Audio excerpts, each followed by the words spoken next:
လေးခိုင်ပေါ်လားအေးလေးကတင်ပြကျွန်တော်အကောင်းဆုံးကောင်းဆုံးကိုတင်ပြရအောင်ရှင်းလေးဝမ်းနဲ့စလိုက်ရအောင်နော်ရှင်းလေးဝမ်း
ကျွန်တော်တို့ကြော်ချက်တက်တာချင်းကတော့ဖျားခင်ကိုချစ်တတ်ဖို့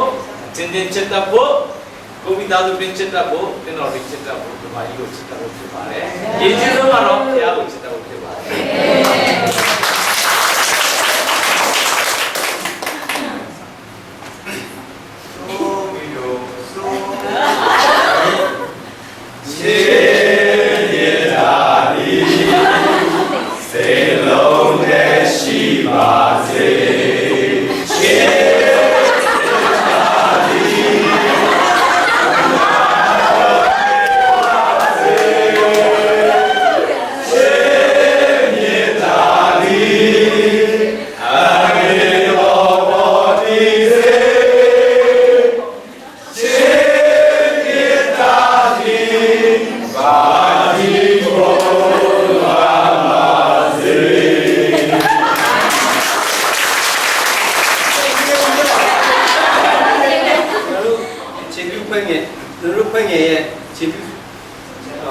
ကျမ်းပိုက်ကတော့ဘုန်း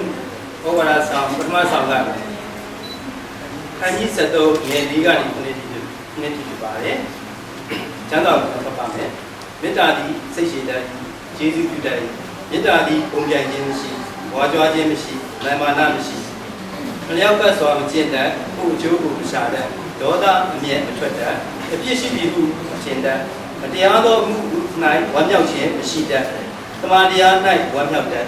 ခတ်သိမ်းသောအရာကိုဖုံးအုပ်တတ်ခတ်သိမ်းသောအရာကိုယုံတတ်ခတ်သိမ်းသောအရာကိုမျှော်လင့်တတ်ခတ်သိမ်းသောအရာကိုတည်ခံတတ်ဒီကော73ဒီခု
ထောင်ပြပါဦးသဘောတူလို့ဆို